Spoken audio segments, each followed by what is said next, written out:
here we go again with another of our evolution consulting market updates. This one being recorded on the 6th of May, 2016. I know I said we weren't going to be doing any more of these, but took a break from working on Wirehouse, took a break from working on some of the other stuff that we have going here, and based upon some, I don't want to call it trolling activity, but based upon some research and a conversation that we had recently about the potential, and as the title slide would suggest, the potential of a Trump presidency and what effect will that have on capital markets. And it's a very interesting discussion. It got us kind of thinking, and we did a little bit of linguistics research, okay? And by the way, guys, it's not, like somebody mentioned it, we went, oh yeah, Trump might be president. Oh crap, we should do some research. Again, this is what we do all day, every day. It's our job to know, as we like to say. But nonetheless, it got us thinking about what effect could or would a Trump presidency, now that he is the presumptive GOP nominee, what potential effect is that going to have on capital markets, equities markets, debt securities markets, and others? Now, to speak from a debt securities and a treasuries level type stuff, that is something we need the help of Mr. Sereni for, because that is his area of expertise. However, from a speculative equities market, based upon the information that I've seen, I can offer some insight. Firstly, I would like to preface this by saying we do try to remain politically atheistic here, and that is hard to do sometimes. I find it very difficult. This is Mr. No Emotion, by the way. I find it very difficult not to root for Trump because he is one of the first candidates I think we've had, or one of the first signs of hope in the United States, that if nothing else, all things aside, yes, we know there's a political system. Yes, we know it's more effed up than a soup sandwich. But at the end of the day, just the attitude that he brings forth, which is embracing and rewarding success. And he went into this operation not as an underdog, but he went in absolutely balls to the wall. I'm going to win. I'm going to annihilate everybody in my way. And that is exactly what he did. And he's offered a glimmer of hope, I think, certainly to the 10% of my generation, okay, because we grew up, not really I want to say a little younger than I am. Not really. I'm 34 years old. A little younger than I am. Remember, you got to my generation, they grew up with every kid gets a participation ribbon. Okay? So to see somebody like him come out of nowhere and just kind of go, no, not everybody gets a participation ribbon. There are winners and there's a whole bunch of losers.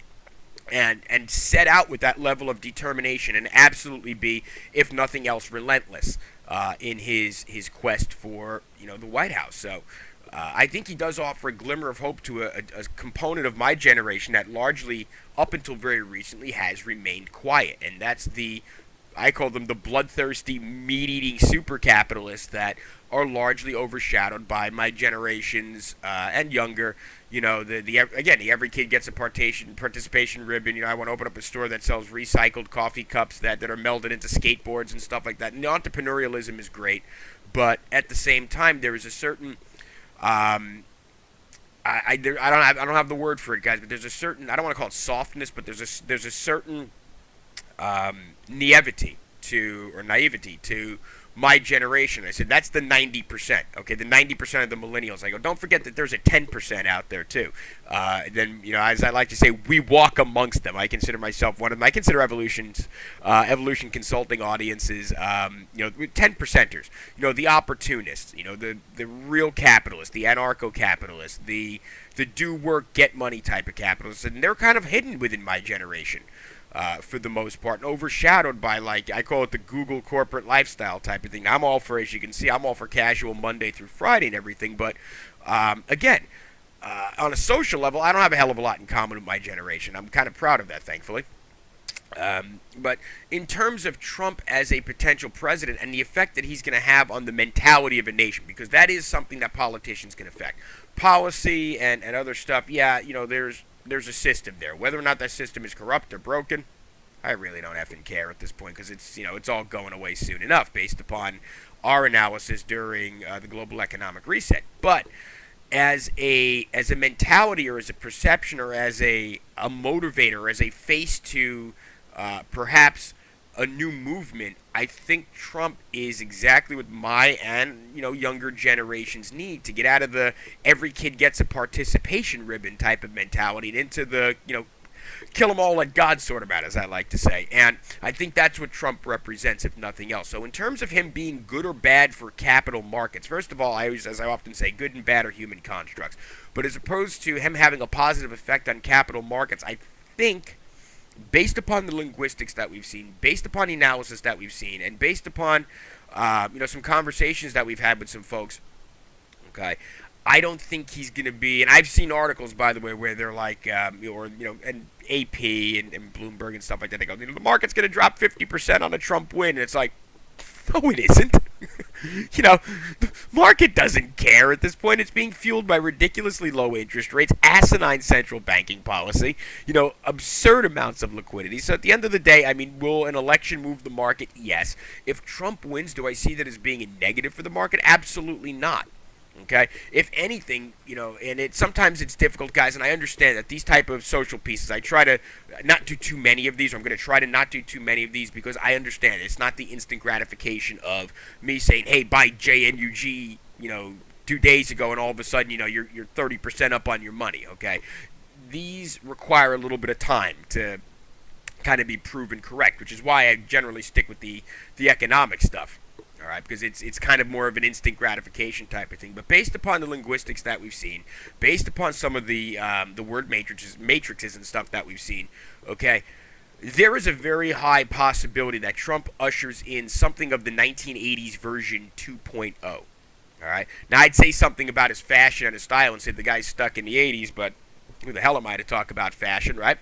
At the end of the day, we kind of figure that, based upon his attitude, based upon a lot of what he's doing, it's a combination of nationalism and excess. Okay? So to see him ushering in a very business-oriented, very age of excess 1980s version 2.0. Now, those of you that lived through the 80s, and I was very young, obviously, being born in 81, there was that very competitive, very Gordon Gekko Wall Street. If there was ever a movie, I don't usually like to use entertainment stuff as an analogy to reality, but if there was ever a movie that really encompassed the mentality of the 80s, Wall Street really, really sums it up really quite well. Do I see him ushering in, perhaps something of an 80s V 2.0 where all of a sudden it's okay to be a winner again? It's okay to be a ruthless capitalist again. There are winners and there are losers, all right? And don't feel guilty about your success, which is something that most people are conditioned to do. Okay, it takes a minute to kind of snap out of that and go, if you're winning, be proud of it, that type of thing. Do we see him bringing forth that kind of like, hey, America's going to win again, corporate profits and all that? Yeah, we do. Now that, of course, brings up, well, what about the GER? What about the global economic reset? The other reason we see Trump as being a likely, I don't want to call him a shoo-in, but a likely winner in terms of this coming election cycle is, well, first of all, look what he did to the GOP. We said he was going to start a third party. We just didn't know he was going to do it out of an existing one. I said, they should start putting up signs. It's like, the party that was previously known as the GOP, now the party of Trump. It went from a right-wing evangelical so-called 1950s Leave It to Beaver conservative party, and it got commandeered by Trump, and it got turned into really an anarcho-capitalist libertarian party, which, hey, politically speaking, again, we try to remain politically atheistic, but there's one that will go, cool, right? So, in terms of the other reason, like I said, we look at Trump as a really kind of a positive addition to the White House. Social policies aside, guys, the GER is looming. The economic collapse, reset the dollar, and all that good stuff that we so often talk about. If there was ever a president that could get through an LBO, or at least be the face of really what would amount to be the leveraged buyout of the United States. Okay, it's not a surprise. The United States owes China and other nations, foreign creditors, how many trillions of dollars at this point? What is it, $19 trillion? Who really cares at this point, right?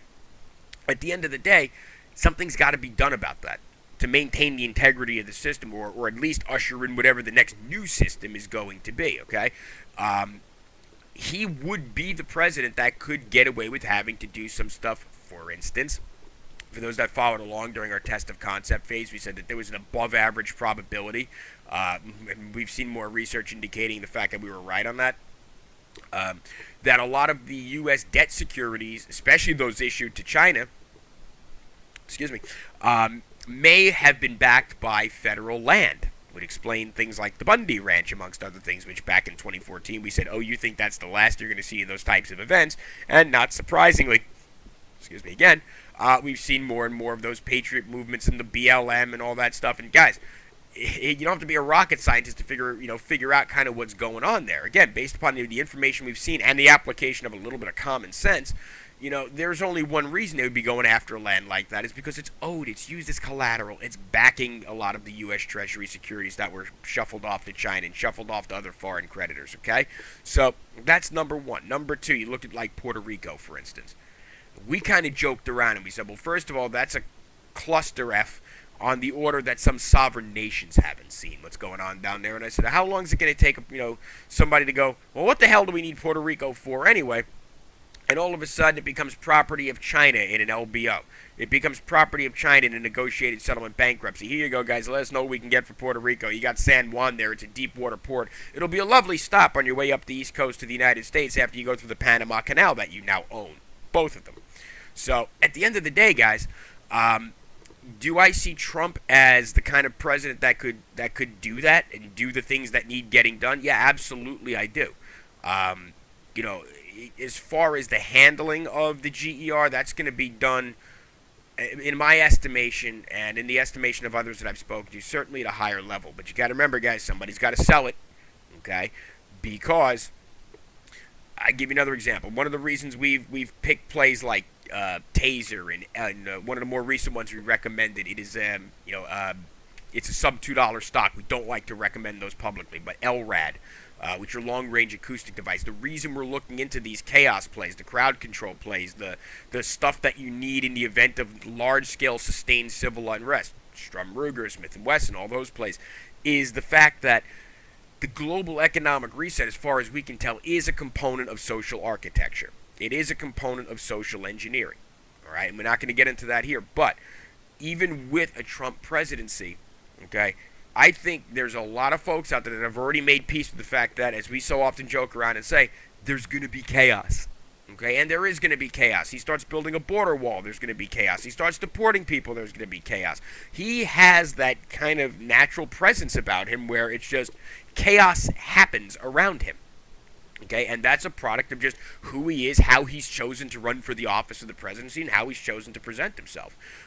So in terms of Trump as this horrible, horrible, horrible effect on capital markets, I don't see it.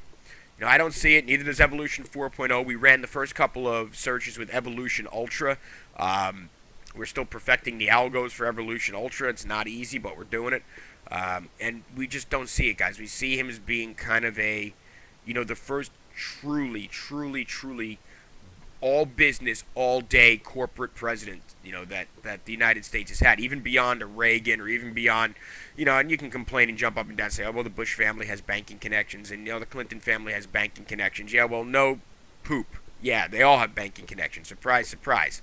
Okay? And that's an industry that's going to undergo something of an editing, shall we call it, during and ultimately after the GER. Okay? But at the end of the day, guys, you can complain all you want, but I think he's going to be the first real corporate, all business, all day CEO of the United States, if you will.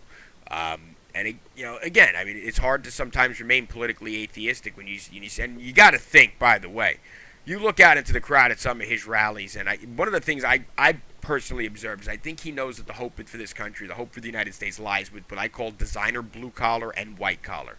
You look at some of his crowds that he gets at his rallies, and as well as I do, he's looking out there going, who the hell are these people, right? But I think what he's done is he's identified a key demographic in the United States. I call them designer blue collar, or light blue collar is another term. And those are the guys that own, what manufacturing, I call it small business, but it's medium to large manufacturing. Guys that own medium, small and medium-sized businesses or multiples thereof. I think he's identified that as, okay, that's kind of the hope for the United States, along with white collar, along with Wall Street. Okay, so that's, I think what he's identified as a real source of, the Make America Great Again. Because again, I mean, you almost want to see him laugh sometimes when he's at some of his rallies, and when he opens his mouth sometimes, it's just like, I wonder if he really actually, like, does he really want to laugh when he says some of the stuff that he does? And, you got to think that he does. But that being said, guys, I did want to post this piece, and it's about a 15-minute piece, but I don't really see him being that bad for capital markets, guys. I really don't. The linguistics we've seen certainly don't indicate that he's going to be horrible for capital markets at all. If anything, ushering in that age of it's okay to be wealthy and conspicuous consumption, and it's okay to win again. That's probably the best thing to happen for in capital markets for a long time. And if nothing else, guys, let's call it the way it is for a moment, shall we? It's all going to come crashing down. It doesn't matter who gets elected. Wow, shocker, I know. It's all coming down anyway. But for us to maximize, the amount of paper that we can turn into metals, guys, have at it. Get Trump in office. Have at it. Market wants to rally 1,500, 2,000, 3,000 points on a Trump election. Great. I'll be, taking it off the top and going down to the local coin shop if you need me.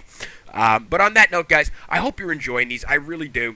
I'm having a hell of a lot of fun doing them. Those that listen to me during the test of concept phase, I really do enjoy doing this stuff. It's fun. For me, it's fun. This is a creative outlet for me. So again, I hope you guys are learning. I hope you guys are thinking. That's all I try to do, is I try to encourage people to think, man. And that's what the whole team at Evolution is all about. We don't tell you what to think. We offer the information that we discover, man, and it's, have at it.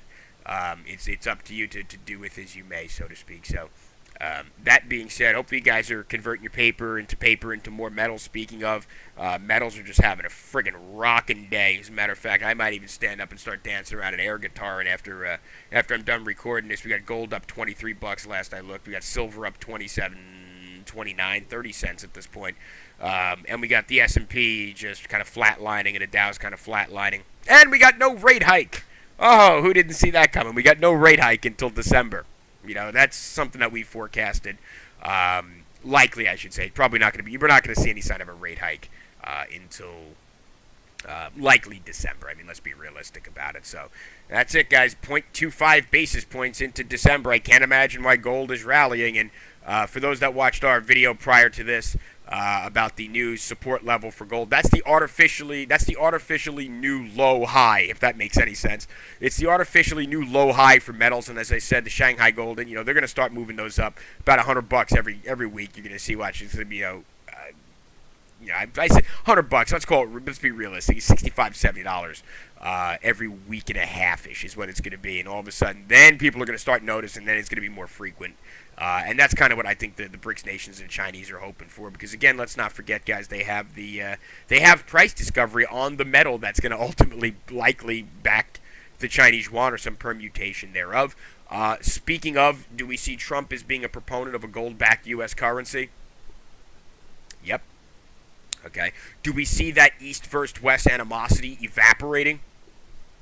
Do we see them all mutually agreeing upon, maybe consolidation of currency or bringing about a completely new financial order? Yes, we do. All right, and that's going to make certain groups, shall we say, very, very nervous. All right, you can already see that. So, that being said, guys, again, hope you're enjoying these. info@evolutionconsulting.world. If you have questions, we've been getting barraged with questions lately, and we like it. Okay, it's good. It's nice to see people thinking, and certainly follow us somewhere over there. Twitter. @Evo Consultants, @Evo_Consultants. Again, hope you guys are enjoying it. Be good. Remember, everything's a transaction.